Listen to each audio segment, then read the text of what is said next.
Hello and welcome to the program. This is the Black Ponderer. I'm the host, Neil Trotter. And today we're going to try our live stream setup that I have here. Not doing the old school camera. Instead of using the old school camcorder, I'm going to use the old school webcam because it's still pretty damn lo-fi. But at least the lighting is like a little decent, a bit more. We don't have that Rembrandt going on. I like Rembrandt paintings, but I don't know. I think maybe this is a little better. It is what it is, lo-fi. So today in our video, we're gonna go talk about some, I guess, current affairs, contemporary issues. Kind of add a little philosophical commentary to that. I guess we're still in the realm of political philosophy here at the Black Ponderer, which that's just how it is. That's how I roll. That's where we're at this day and age, in my opinion, and we need to focus on that. So I'm going to be talking about this book right here. It is called "The Revolution Will Not Be Funded." Oh yeah, gotta make sure I get the good thumbnail. Oh wait, let me. There we go. Oh yeah, that's good. There we go. Smile. The revolution will not be funded beyond the non-profit industrial complex. Is edited by INCITE, Women of Color Against Violence. So here in the Black Ponderer, we've been talking a lot about current affairs, activism, community organizing. That's been a theme here at the Black Ponderer, and so as a result, we've been mentioning nonprofit organizations, or I've thrown out the term nonprofit industrial complex, which is a term many of you watchers, viewers may be familiar with. It's not an unpopular term, but I just wanted to maybe get a little bit more explanation to that term, or like when I talk about it, to just throw that term out there in my videos, give like an explanation of what that term is. And this book is basically explaining that concept, or that reality, I would say. So this book is a collection of essays from various people, various activists and community organizers, and even people who work in the nonprofit organizations. Then they're giving their feedback and their critique about nonprofit organizations, right? And it's very insightful, I think, as particularly nowadays. I live in the United States of America, and when we think about the nonprofit organizations as it relates to activism, social justice work, and the current state of affairs in terms of politics in the United States, and maybe even throughout the world. This is an international discussion here. It does talk a lot about the United States of America, but it also talks about issues in other countries as well, and is featured with people from other countries as well. So here at the Black Ponderer, what we do is we read quotes from the text, in case you're new here.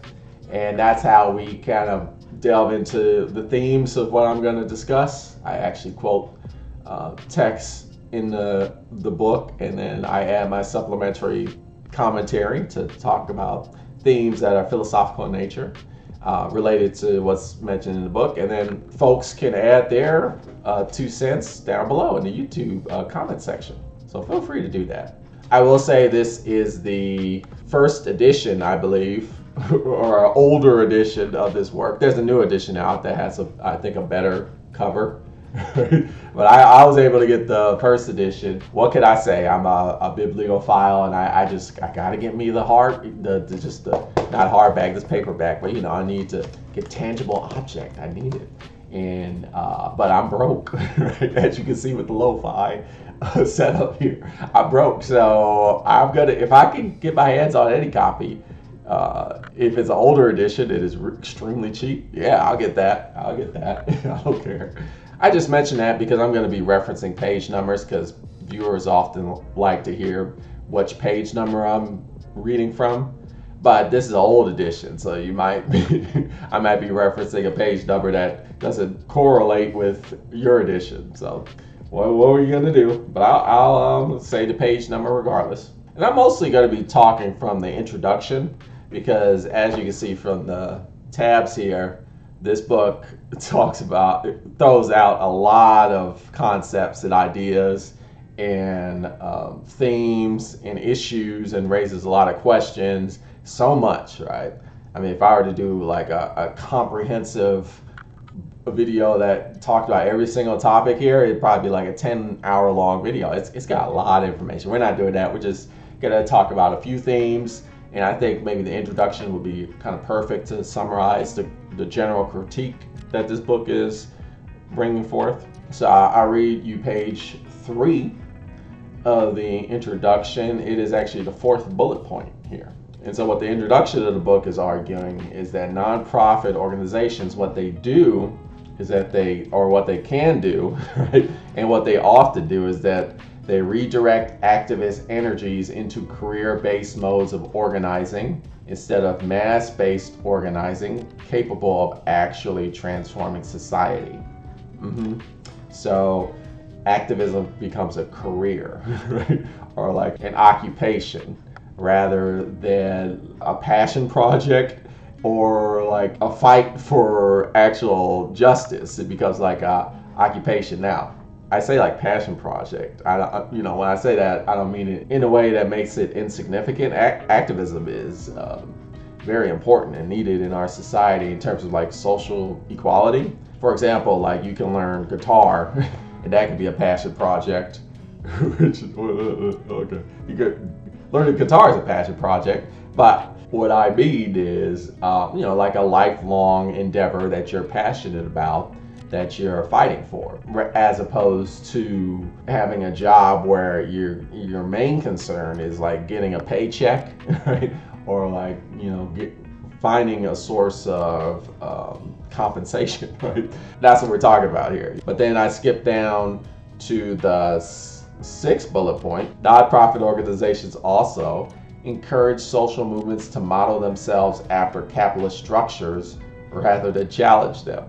And I say those two things because, I'm getting more involved in community activism myself, in the city where I live.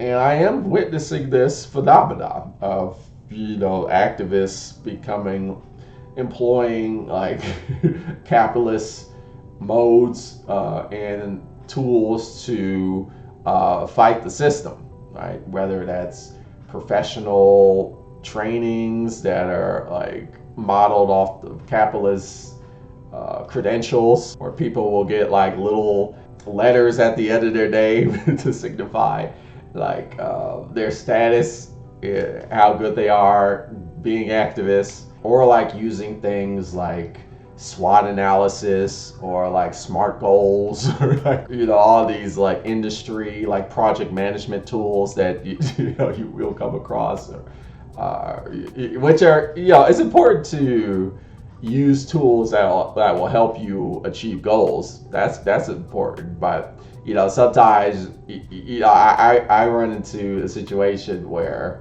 I have a 9-to-5 office job. I work for a corporation, and then I go to my community activism, and then sometimes I'm at these meetings, and it feels like I'm at a corporate meeting, a corporate job.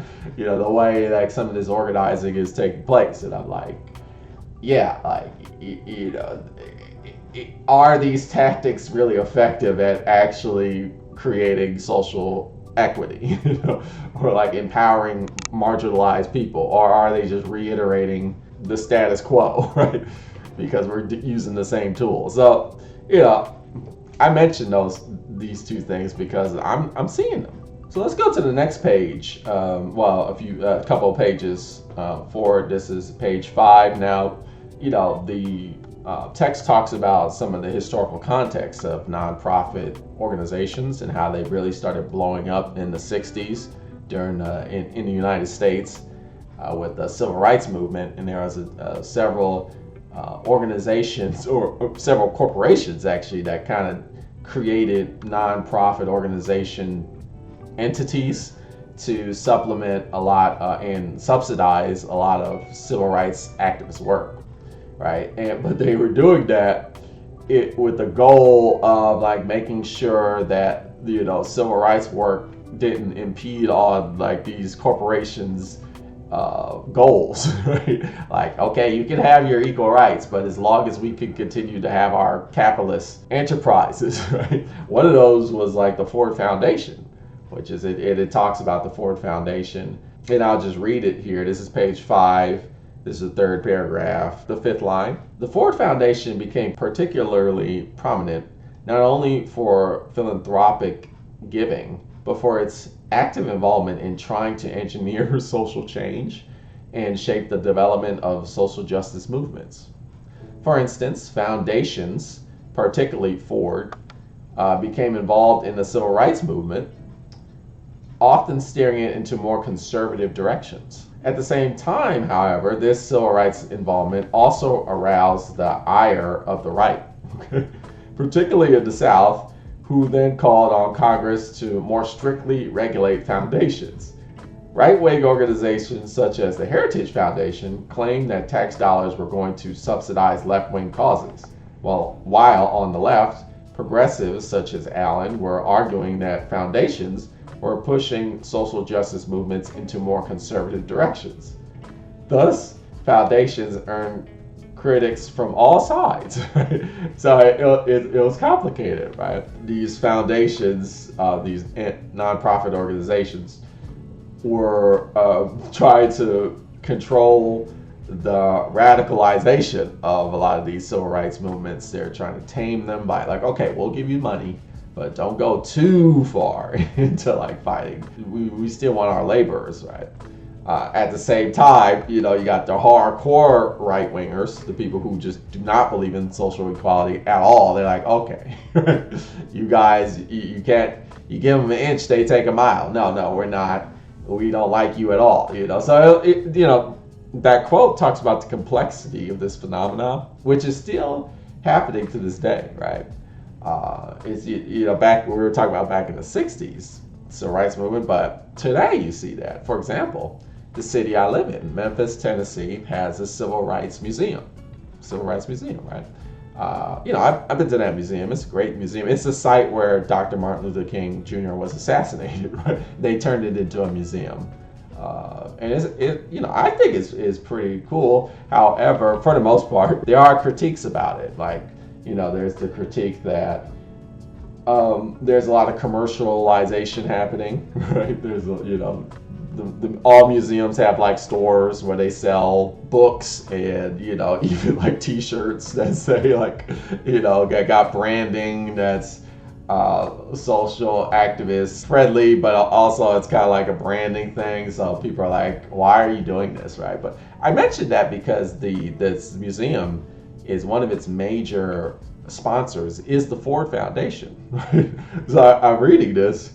And I'm like, wow, the Ford Foundation is still actively involved in like the civil rights movement and its perception even today. Like you walk in there and you see like giant signs that says brought to you by the Ford Foundation, right?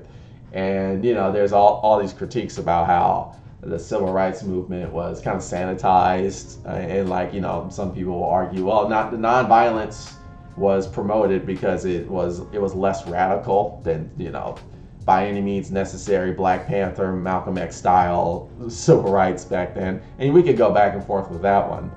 But the Ford Foundation was like, okay, we're not doing the Black Panther, we're not going to finance that, but we'll finance like Martin Luther King Jr. nonviolent, more easier to package into like the framework of capitalism type of way of fighting for social justice. And so you still see this critique today, which is why I read that. Let me read you this quote. It's from page 6.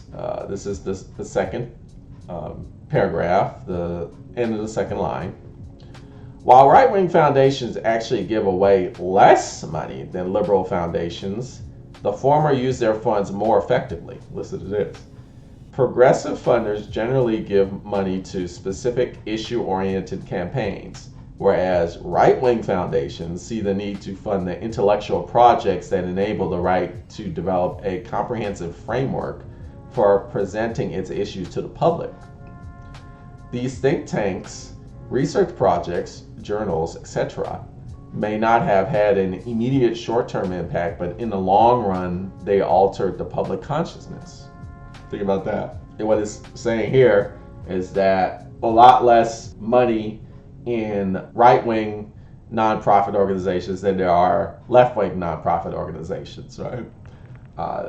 There's a lot more leftist charity money going around than hardcore right-wing charity money. However, it's saying that the right wing has been very effective in investing in the money that they do put. They put it into education and propaganda or knowledge spreading campaigns, right? What the text saying, think tanks, research projects, journals, etc. So the right wing, this is very interesting. The right wing puts their money in knowledge building campaigns, right? And so the right is very effective at that. The right is very effective at making people believe in their points of view, right? Because you see it, they're very effective about putting money into the media and also putting money in education and academic institutions and think tanks. And they really solidify their point of view, right? And so when you go into academia or the news media or even the internet, you see all these type of right-wing ideologies, I guess you could call it, anti-woke type of ideas, or this idea that the woke is out to get us. It's an attack on civil society, or the importance of the traditional nuclear family, and how there's so much information and just exposure in academic intellectual circles on that, whereas the left doesn't put as much of their money into educational campaigns, right? In terms of the left establishment, right? The nonprofit organizations that are leftists, they don't put their money in those types of ventures, right? And you can kind of see how that's played out. I'll keep reading. I skip a paragraph. Right-wing foundations pour millions of dollars into funding think tanks such as the Heritage Foundation to help craft an ideological package that has fundamentally shaped the consciousness of the public. I skip down 4 lines. The need for a conservative intellectual movement in America. These organizations built the intellectual case that was necessary before political leaders like Newt Gingrich, for example, could translate the ideas into practical political alternatives, right? So that's a very important thing to think about, because, and now being a philosophy channel, it kind of shows the importance of philosophy, right? I always promote that. Philosophy is very important, right? The right is very effective at winning the court of public opinion, right? When it comes to pushing their philosophy, whether it's the importance of the traditional family, the focus on heteronormative values, the importance of capitalism, how important that is, and, the importance of corporations to prosper, all these ideas. So, people are already by default conditioned to these kinds of ideas. So when politicians come in and say I'm gonna do all these extreme really measures, things like the bathroom bill, for instance, which was a thing here in this city about making it illegal for trans people to use the bathroom that they identified with, for example. That was able to get pushed through government policy, because people were already conditioned the nuclear family is important, and these people, they're not getting in alignment with natural ways of being, which is what's a natural way of being? That was taught, that was conditioned, and we could just go on and on. The whole, I would argue, this movement that's using the term woke as an insult, for instance, and the people in the government saying I'm against woke ideology, and so they start passing these laws that are like anti-LGBTQ community, these, or just, banning books that are about like history about racism, right?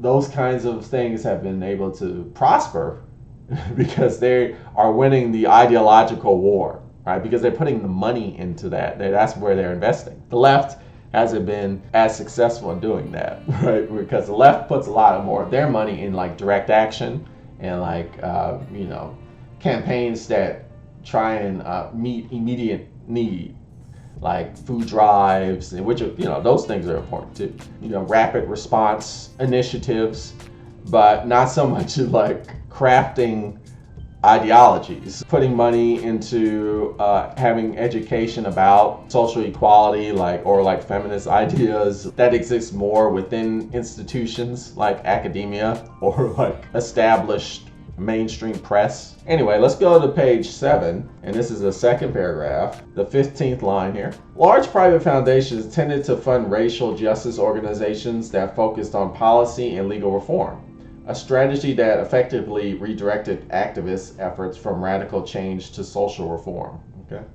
It also helped to professionalize these movements, since only those with advanced degrees could do this kind of work, thus minimizing the importance of mass-based grassroots organizing. I skipped down 5 lines. The majority of foundation funding for racial issues went into higher education. What does that mean, right? We just talked about the right wing, their nonprofit organizations put their money in like institutional education, right? And so the book argues like one of the other issues is that just nonprofit organization generally, what it does is that it shifts social activism toward like intellectualism, toward like academia or like institutional ivory towers, right? So the common person can no longer, the lay person is no longer legitimized to do activist work. Like, you have to have credentials to do activist work. And I see this, like, as I'm in the community activism myself, where, people who are directly impacted by social inequity, like, police brutality or police discrimination or food insecurity, the people who are directly involved, impacted by that, lack of funding of education, kids, the youth, they aren't, they aren't prioritized to be participating in the fight for social justice. Rather, it's people who have degrees in like social activism, right? Or people who have credentials, right? They're the ones that are prioritized to fight for social justice. But then what happens is that it becomes kind of career oriented or professionalized, where like, okay, I want to fight for activism. Well, you're gonna have to apply for the role, and like, okay, so what credentials do you have? Like, what is your experience? Like, what's your education? Like, dude, I'm just trying to get a grocery store in my neighborhood. That's all I want. I'm tired of buying food at the liquor store. They only got Hershey's. I want fresh fruits and vegetables, right? But it's like, well, before you can go there, you're gonna have to get a degree in like political science, so then you can go and to the city council, right? And then write a formal grant to like your local representative. That's how it's shaping out now. I've experienced, and that's kind of what the book is critiquing here. Okay, page 8, third paragraph. Another strategy developed to sublimate revolutionary movements into reformist ones was leadership training, right? Both domestically and internationally, whereby potential organizers were recruited to develop the skills to become policymakers and bureaucrats instead of organizers. See, that's what I'm talking about. When you get to the activism space, it's like, all right, we're gonna like train you up, and you're gonna become a policymaker. You're gonna learn all these skills so you can go to Congress and lobby, or like go into the city council and lobby, because you got to know these things, and then you're gonna have to learn to navigate through all that. So you're gonna become a bureaucrat. So just to learn how to navigate through government is like, yeah, but I'm trying to organize my community. Right? That's what I'm trying to do. But a lot of nonprofit organizations kind of push people toward like the bureaucracy of like social justice work rather than like the community organizing branch. Let me go to the last paragraph of the page 8. Okay, so Dylan Rodriguez defines the nonprofit industrial complex as a set of symbiotic relationships that link political and financial technologies of state and owning class control with surveillance over public political ideology, including and especially emergent progressive and leftive social movements. I skipped down a line. The nonprofit industrial complex manages and controls dissent by incorporating it into the state apparatus, functioning as a shadow state, constituted by a network of institutions that do much of what government agencies are supposed to do with tax money in the areas of education and social services. The nonprofit industrial complex functions as an alibi that allows government to make war, expand punishment, and proliferate market economies under the veil of partnership between the public and private sectors. The idea is activists, community organizers, they're like, hey, we need money. Well, we can get money from the government. Well, the problem is, the government's going to control what we can and cannot do. We can't get money from the government. So we'll get money from these foundations, these nonprofit organizers. The problem is these foundations, these nonprofit organizations, they're so interrelated with the government. They're getting like, a lot of these people who are part of the NGOs and foundations have a lot of interests that tied with the government. So they become like this liaison, this government liaison, this middleman, where essentially, the Texas shadow state. They're still controlling what the organizers and activists can and cannot do with the money. I've seen this in my activist work. I've seen people trying to do things that are quote unquote radical, right? They ask for money to do stuff, and the leaders of the activist group are like, "No, we can't do that because that'll threaten our funding. Like that, the people who are giving us money will see that as too radical, and then they won't fund us anymore." So it's controlling what the community activists or the community organizers can and can't do. In a sense. Well, not even in a sense, it actually is. Right? Okay, this is page 9, the last paragraph. Regardless of the intentions of particular foundations, the framework of funding in which organizations expect to be funded by benefactors rather than by their constituents negatively impacts social movements. Let's skip down a line. Effects to become a nonprofit ultimately shifted their focus from organizing to corporate management. Skip down another line.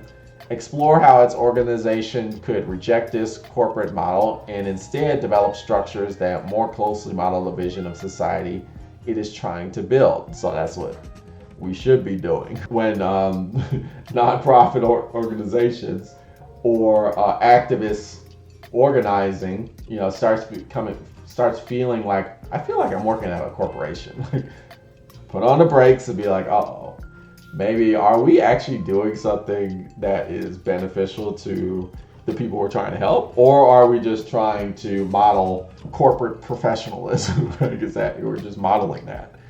So let me skip down another line. Respects organizing processes as much as outcomes. Okay, such approaches are often antithetical to foundations' requirements that focus on short-term campaign outcome. Let's talk more about that. Because activists are trying to do things that are very long term. Community organizers we want to end food inequality.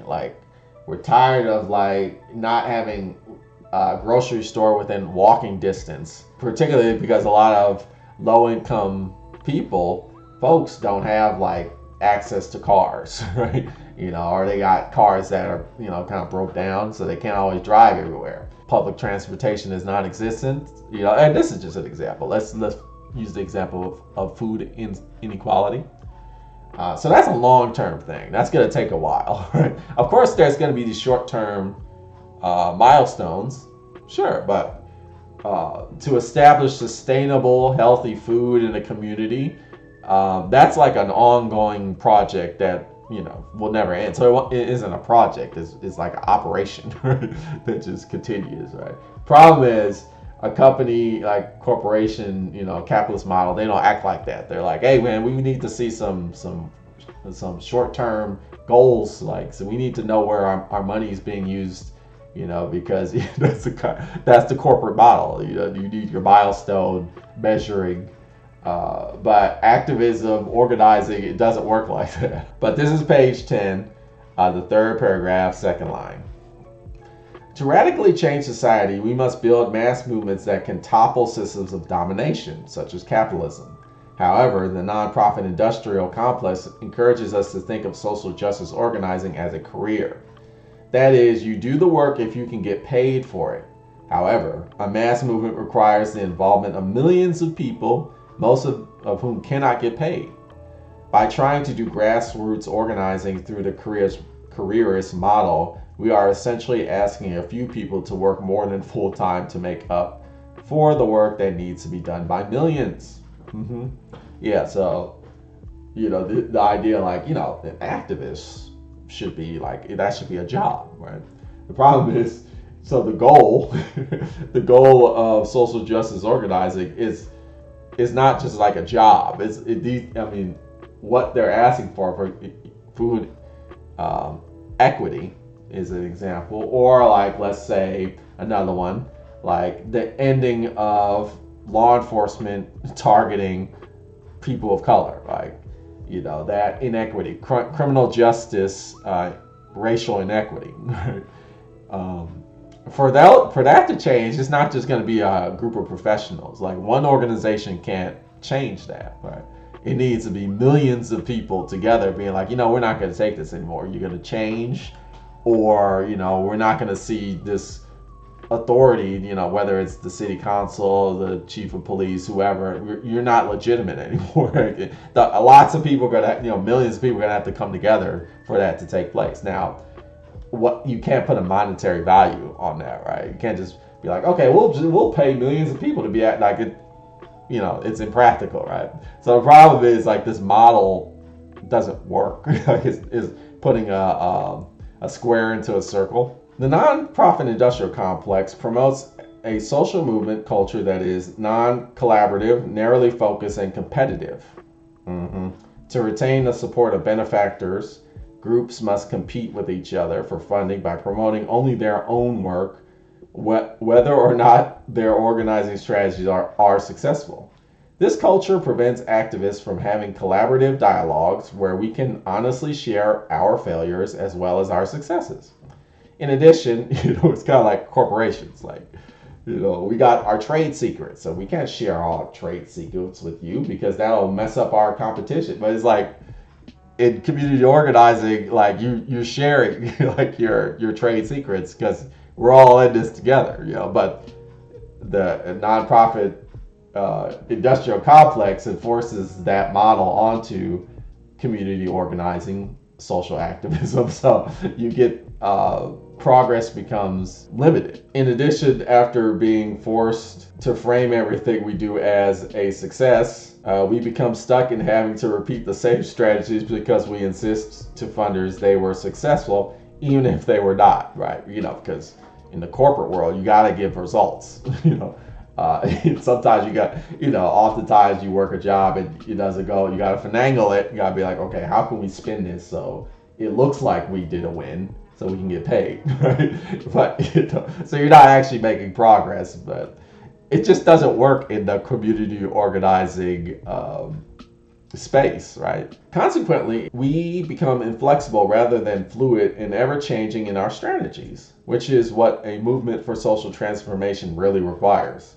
And as we become more concerned with attracting funders than with organizing mass-based movements, we start niche marketing the work of our organizations.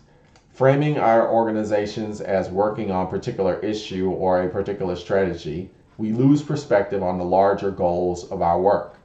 Thus, niche marketing encourages us to build fractured movement rather than mass-based movements for social change. That's another thing I've experienced as a social activist community organizer myself. right? This siloing of activism. You know, you got your women's rights issues, and then you got your racial justice groups, and then you got your queer community groups, right? And you have, you know, and then even within there, you got, well, there's trans groups, and then there's the lesbian groups, and you know, they're different issues. And it's like, what are you talking about? Like, fighting for access to abortion, right, is not only a healthcare issue, right? That's also like an issue related to racial equality, right? You know, so like, you know, people who are like fighting for abortion rights, for example, they're like, well, you know, I'm not gonna take up my time focusing on, you know, when the police brutally murder an unarmed black man. That's their issue. It's like, no, it's the same. You're fighting the same institution, right? You know, remember, you know, that's an example, because remember, or in case you don't know, the first Pride event, the first queer Pride event was a police riot. Right? It was trans black women fighting against law enforcement that was infringing on their rights to be. And that started the Pride festivals that we see today, right? There's your women's issue, right? Interrelated with race issues, right? It's all, you know, and we can do this with all these issues, but the problem is, you know, the corporatization of activism has like forced us to think about community organizing as this siloed thing. You know, you got your departments, and these departments work independently, right? And they even compete with each other, which is like, no, right? But that's where we're at. I'll just keep reading here. A fatal error made by many activists is presuming that one needs money to organize. While fundraising is part of organizing, fundraising is not a precondition for organizing. You know, the problem with the career model is you're focused on money, money, money, money, money, right? Which is what is that? Like, that's what capitalism is. Like, capitalism is your main priority is money, right? All right, and so organizing, your focus is shifting power away from exploitation, from the exploiters, to like the people who are being exploited. Just shifting that power, which fundraising is important in that fight, but it isn't all of it, right? Let me read you this quote. It's page 15. I think this third paragraph here, fifth line. Movement building is funded and determined by the constituents. Make strategic alliances with nonprofits or develop their own nonprofits as intermediaries to fund specific aspects of their work. But a key difference is that these nonprofits are accountable to social movements. They are not seen as a part of the movement themselves. Furthermore, the goal is to sustain movements, not nonprofits that support movements. Okay, so, you know, the book isn't arguing like we should do away completely with nonprofit organizations. The book isn't arguing that. The book is saying like nonprofit organizations should be supporting the communities. Like their focus should not be trying to sustain themselves, right? Like the point is not for the nonprofit organization to survive. The point is for the nonprofit organization to put all of its resources into supporting the communities that are being affected by social inequity, discrimination, oppression, exploitation. Right? Many organizations can be effective even with 501c3 status. That's like a nonprofit organization category. If they have a clear mission and purpose, and if they are funded by their constituents. It is essential to remember that our focus should not be on organizational or career preservation, but on furthering the movement of which an organization is a part. While nonprofits can have a role to support the movement, they cannot be an end unto themselves.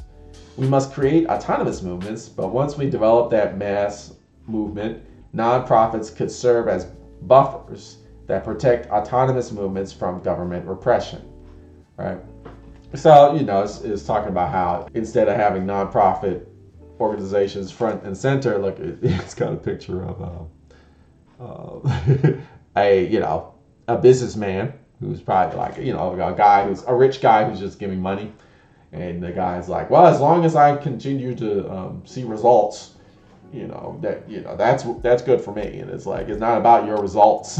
It's about like, what the community you're funding wants. So it's about like not having a nonprofit organization front and center, but behind the scenes. Right? You should, to the point where maybe you're not even knowing who's funding the community organizers. Like, they're the ones who are front and center, and then they make the terms. Like, no, we define what success is. Now, do you want to help us or not? Well, I have to say so. It's like, do you want to help us or not? Right? Are we just some tax write-off for you, essentially? Right. So it's a great book. I just read you the introduction. I'll stop here. That was just the introduction. That wasn't even chapter 1. Right? There's so much to this book, and particularly if you're into community organizing. If you are into community organizing, you're like, you're like, hey man, I want to, there's issues in my community, and I want to step up and start like being actively involved in like, fighting for the rights of my society, right? My community, right? You're seeing some social injustice happening, and you're like, hey, I want to step up and do something about that. This is a great book for you to pick up. Also, if you're hearing the term nonprofit industrial complex, you're like, what is this? Why do people keep throwing out that term? It's another good reason to read that book. Or if you want to get an insider's look into the world of nonprofit organizing, that's a great reason to read that book. It's a good book. If you see it in the store, you're probably not going to see this version unless you go in like the really cheap used websites. You might see it's a much better graphic design from the new edition, in my opinion. But anyway, check it out. I would recommend it. It is The Revolution Will Not Be Funded. It's by INCITE. Well, you've been watching The Black Ponderer. Tune in next time for more philosophical thought.